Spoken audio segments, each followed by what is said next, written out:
Good morning. We're a day late, but this is Judge's Jules on a Tuesday. And good morning, Simon. How are you? Morning, yeah. And one of my eye catchers ran yesterday, so the delay has worked in my favour, Judge. Well done. Oh, there was some good racing at the weekend, wasn't there? I mean, very impressive art winner. We've got to say that. We did say if there was a horse that could blow the race apart, it could be him, but he was a bit too short. But in hindsight, he wasn't. No, he wasn't. And he came up the outside, and the ground had dried and dried and dried. It's 4 official organisations that give, I'm sure there's more people who do amateur ones, but 4 official organisations' websites that are used in general that give ground readings. And on Saturday, all 4 gave a different ground reading. And on Sunday, 2 gave one and 2 gave another. So if that's the official ones, and the disparity was that on the Saturday, and Sunday, not Friday and Saturday. On the Saturday, 1 gave the official going as heavy and 1 gave it as good to firm in places. So I'll put it to you, Judge, when you're trying to look at these the day before, and people say this is excuses, I did say if the ground's genuinely quick and it can use its turn of foot, but if you've got somebody giving it as heavy or even good to soft, some was saying still on Sunday morning. Well, I watched the coverage of that. I don't know where these soft patches were. It looked like concrete by the time of the arc. Yeah. So yeah. I mean, it's I kind of when we did our video, I kind of thought it had to be quick. But you shouldn't be in 2023. You shouldn't really be guessing what the going's going to be doing. It's like when these courses over water, and the weather forecasts are just unreal, aren't they, as well? So, I mean, that was quite straightforward. It's going to be nice. So you knew where you were going to be. And, I mean, I didn't allow for the band of rain that was going across the north of England on Saturday. I mean, the amount of rain that went up north, changing the goings to heavy at these tracks, I was quite surprised about. So it is frustrating, but, power to be. We've got to look forward and try to find some winners going forwards now, haven't we? Yeah, defo. Well, I suppose I better get the ball rolling. And there was a decent Newmarket meeting over the 3 days. And for me, the first one, this is quite an obvious one. I thought on the Thursday, the Sprint Handicap. It was won by a horse called Kinto. It was on the 28th. Yeah, it was the Thursday. And the horse I'm looking at here is a horse called Mini Tonka. It was in the 3 o'clock at Newmarket on the Thursday. There's not much to say. Just basically, he was poorly ridden, should have won. If he pulled it out when he had half the track to come out, you'd like to think she would have won.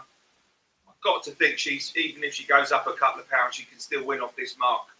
Providing there's a little bit of quick ground between now and the end of the season. I think they've got to get her out again quickly. But she was a massive eye catcher, so I don't know what you thought. Mini Tonka. Yeah, I mean, I've said this before, but it's always worth saying again that when you're on the world's widest race course and a jockey says afterwards, my horse filly would have won, but these are his comments, Sam Hitchcock. My filly was denied a clear run continually from 2 out on the world's widest race course. You ask me whose fault's that? You have to put it out to the right. I just don't understand it. It's not necessarily a horse that has to come between runners, not from what I've seen. But, we all make mistakes. Yeah, and I'm not after bashing Sam, but I mean, so if you back it, I'm saying, and you hear that, you just think, hang on a minute. The inclusion of Frankness in the race, who came here in great form, makes this look very strong form. Yeah. The only thing I'd say about this race is, Judge, are we going to get good to firm ground again this year? You never know with the UK climate now, but you sort of think, has he missed his chance there?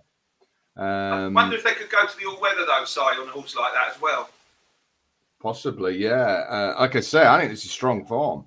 I think the winner's clearly useful. Frankness, we know, is bang solid. Sweet Harmony's a decent horse.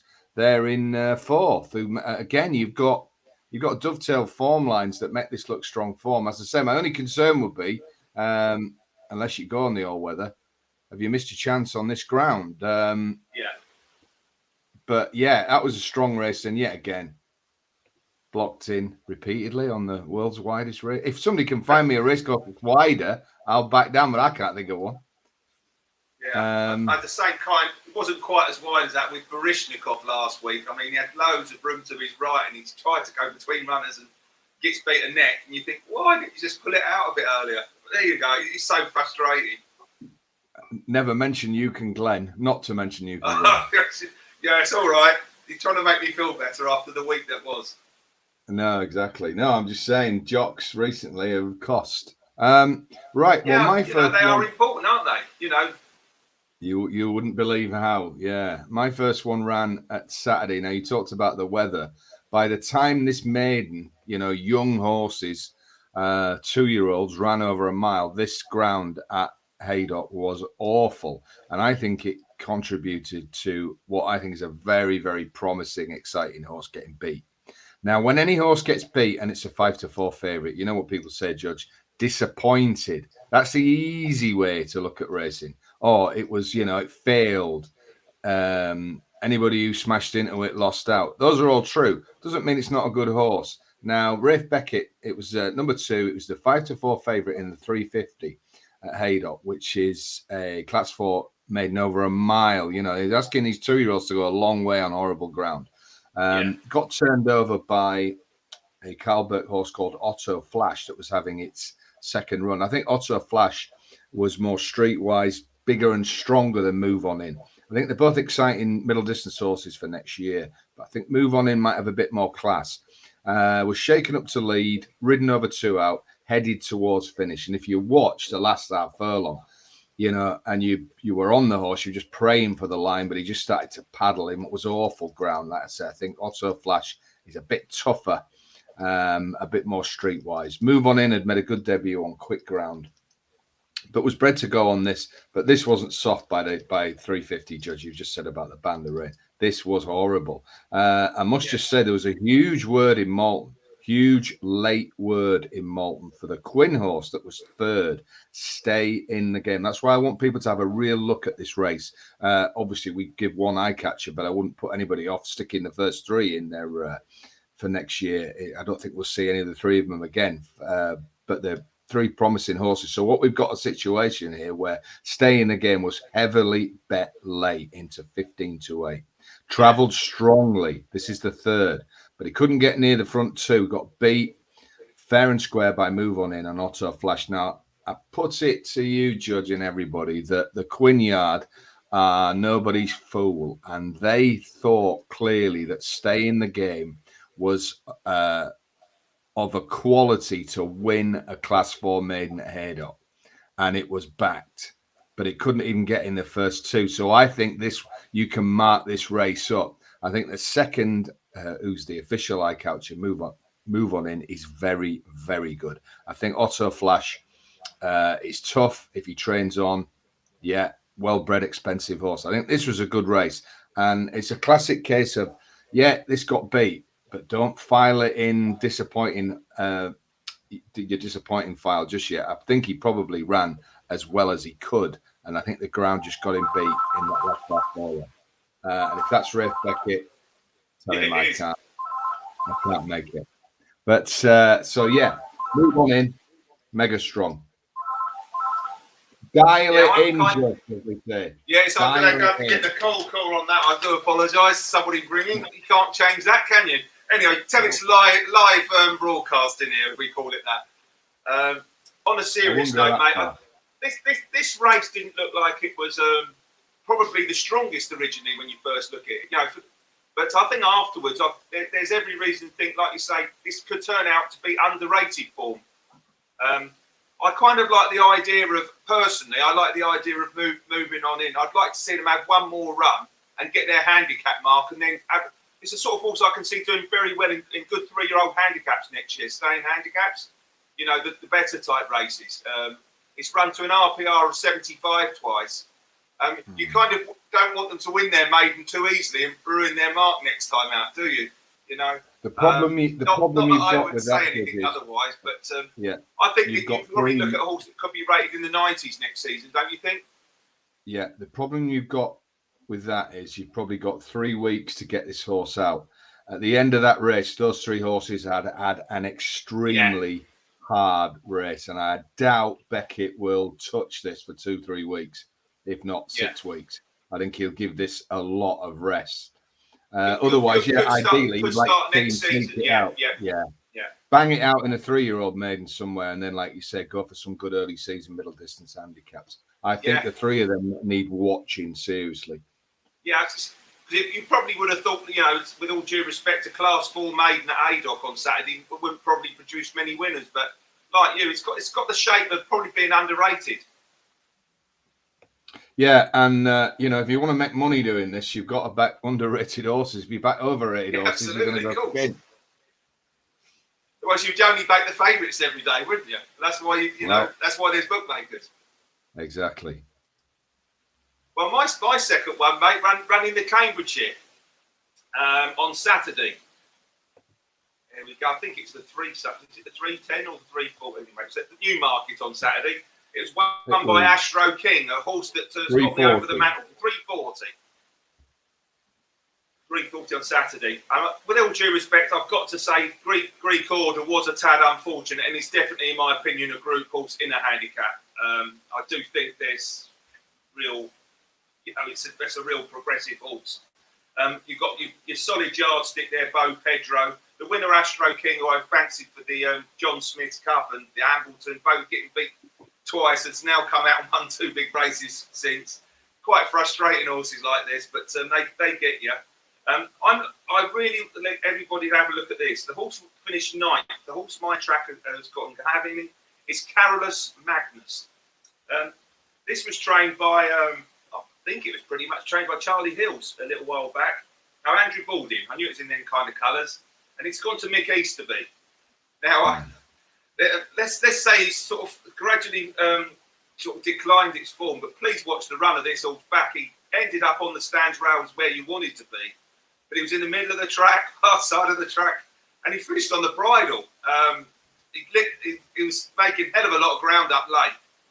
And this horse is very well handicapped now. I think now there is another meeting back at York coming towards the end of the season. Now, I can't think out thinking he'll be having him lined up for something like that. I don't know what you think, Si, but please watch the run back of Carolus Magnus. Yeah, it was eye-catching in the literal sense, wasn't it? Yes. You know, finished 6 of 22 in his group. Open 66s, touch 40s. You know, this is solid form, isn't it? I mean, you know my views on that yard, so but yeah, yes. I can't argue with that as an eye catcher, definitely. And you'd think there's the Doncaster 2 meetings to come, or the York one. He's got to go to one of them 3, surely.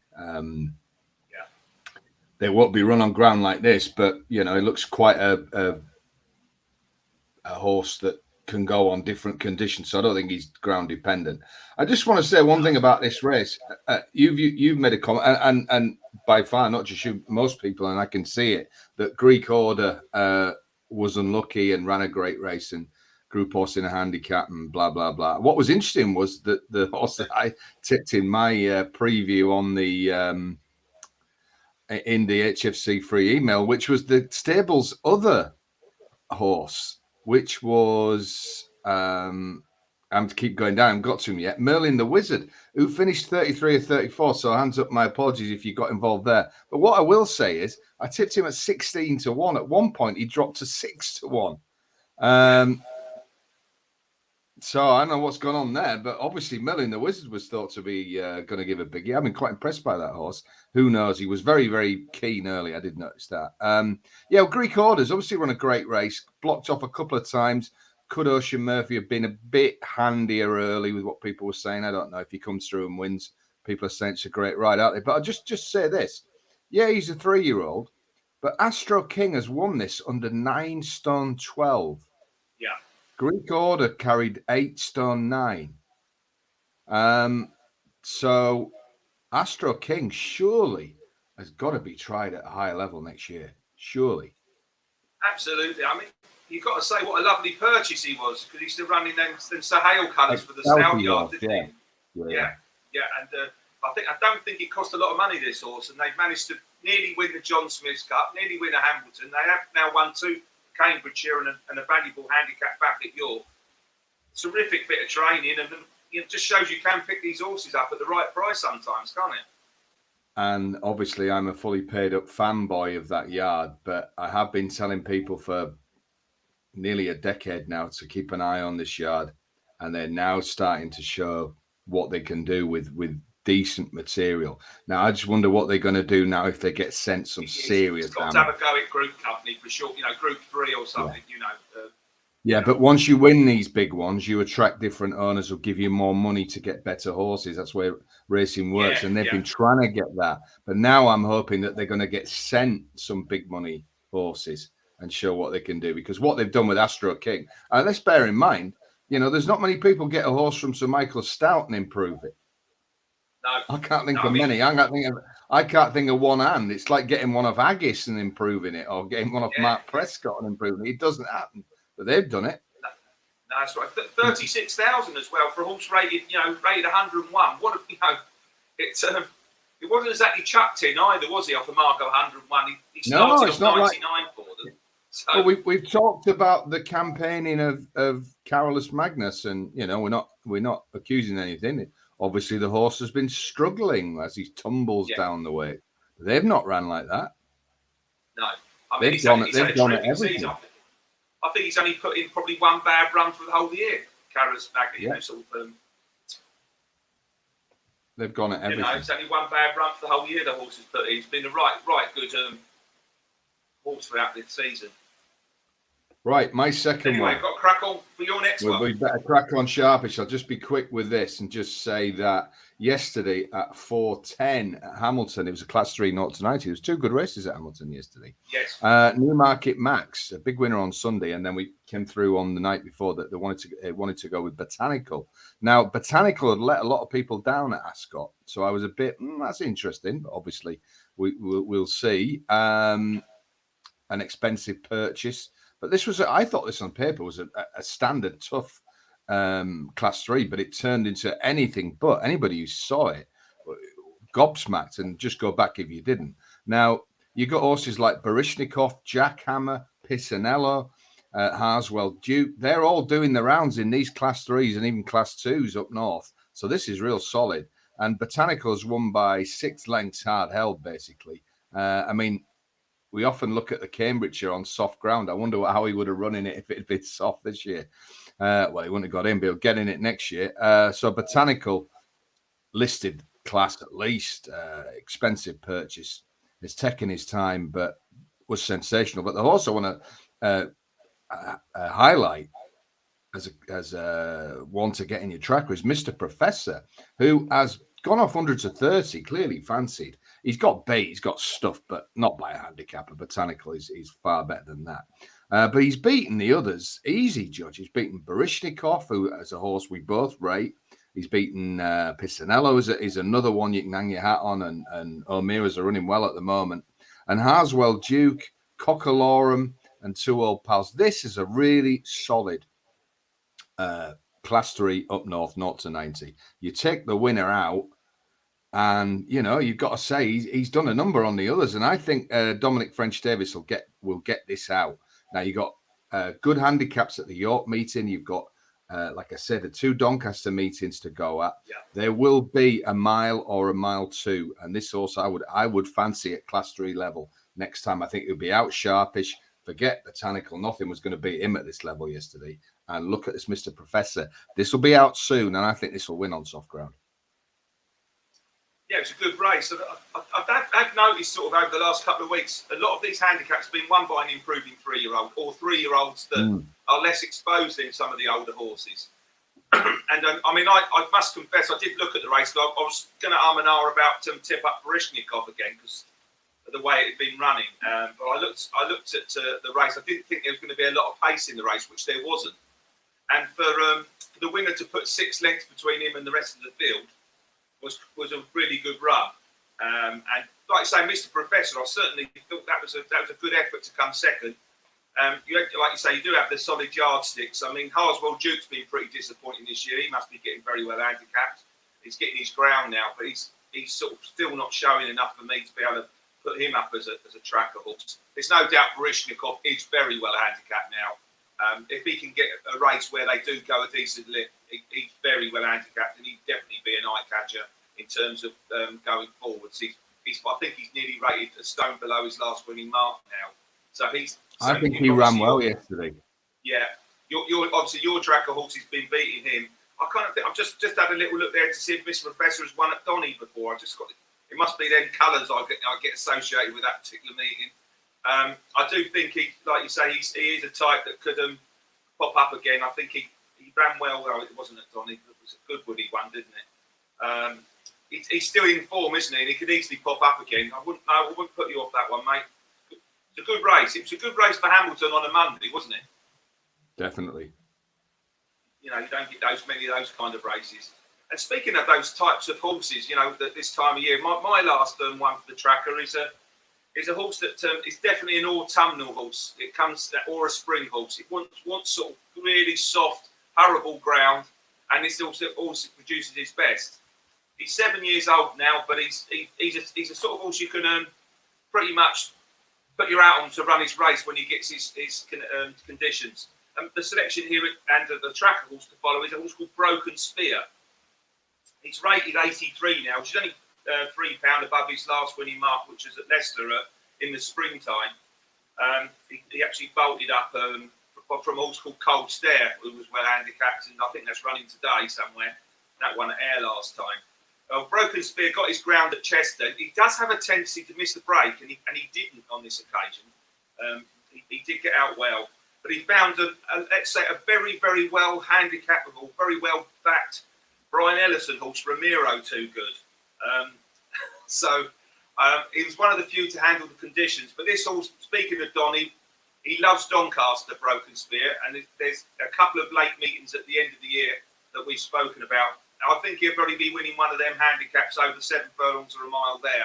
Certainly be running well at a decent price. He's bang solid. He's a sort of type you definitely want to be backing each way around the 7-8 to 1 that won't be out the frame in one of them races.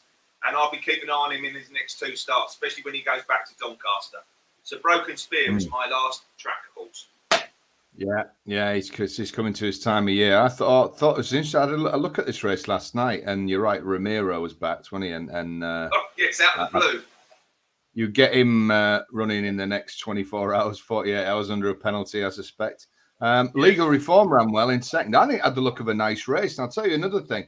One of the things I do with these is to start and look around the sort of betting moves. And Love de Vega in fourth was 5-1, but there was a decent gamble on this in this race. I will try and speak on the fifth horse, Hodler, who went off as low as 72, trained by Jim Boyle. So you sort of look that Hodler and Love de Vega were pretty solid horses, expected to run to their marks. I wonder if this was a above average little race at Chester.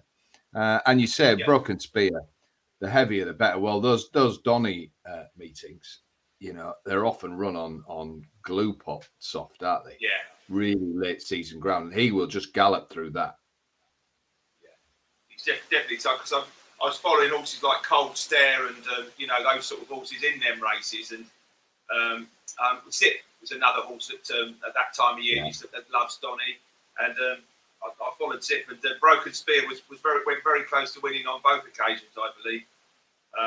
Hodler, like you say, did love heavy, and that was still well handicapped on earlier season form at Chester. Yeah, and that was well beat, wasn't it? Yeah, it was well beat. There was 4 lengths back to the 4th and 5th. I mean, I did actually like Red Mirage for the race, but the ground mullered it.